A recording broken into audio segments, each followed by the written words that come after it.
Chef's name makes perfect katsu chicken. Welcome to Gordon Ramsay's perfect katsu chicken recipe. In this video, we'll take you through each step to create this delicious dish. Let's get started with the ingredients you'll need. Trust me, this is easier than you think, and the results are restaurant quality. Let's get cooking. First things first, let's take a look at our ingredients.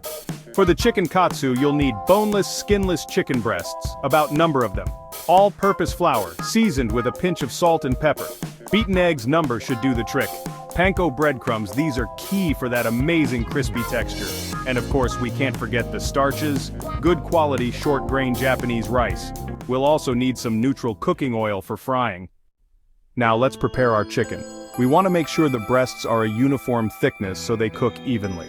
If they're particularly thick, you can gently pound them between two pieces of cling film using a rolling pin or the flat side of a meat mallet.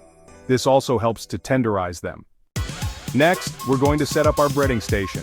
We need 3 shallow dishes, one for our seasoned flour, one for the beaten eggs, and one for our panko breadcrumbs. This assembly line approach will make the process smooth and mess-free.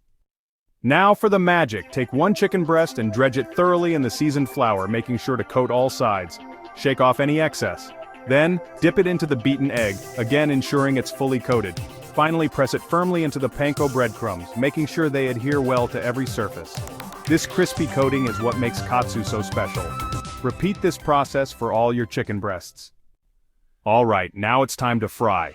We need about 1 or 2 inches of neutral cooking oil in a heavy bottom pan or a deep skillet. Heat it over medium-high heat. We're aiming for a temperature of around 170 to 180 degrees Celsius, or 340 to 355 degrees Fahrenheit. If you have a kitchen thermometer, that's ideal. If not, you can test it by dropping a few panko breadcrumbs in. They should sizzle and turn golden brown within a few seconds. Carefully place the breaded chicken breasts into the hot oil, making sure not to overcrowd the pan. Overcrowding will lower the oil temperature and result in soggy, not crispy katsu. Fry for about 3 to 4 minutes per side, or until they're a beautiful golden brown and cooked through. The internal temperature should reach at least 74 degrees Celsius, or 165 degrees Fahrenheit. Once they're perfectly golden and cooked through, carefully remove the katsu from the oil using tongs and place them on a wire rack lined with paper towels. This allows any excess oil to drain, keeping our katsu nice and crispy. Now, while our katsu is resting, let's talk about the essential accompaniment, fluffy white rice. For authentic Japanese rice, I recommend using short grain rice. Rinse it thoroughly under cold water until the water runs clear. This removes excess starch and prevents it from becoming too sticky. For most short grain rice, a good ratio is about 1 part rice to 1.2 parts water. Cook it according to your rice cooker instructions or on the stovetop until all the water is absorbed and the rice is tender. Let it rest covered for a few minutes after cooking. Once the katsu has rested for a couple of minutes, it's time to slice it.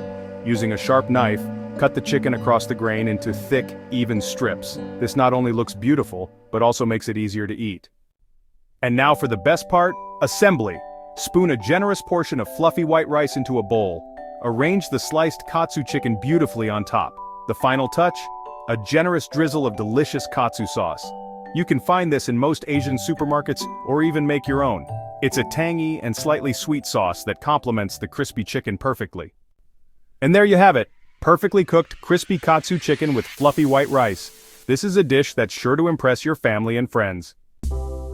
The crispy coating, the tender chicken, the savory sauce, it's just perfect. I hope you enjoyed this recipe.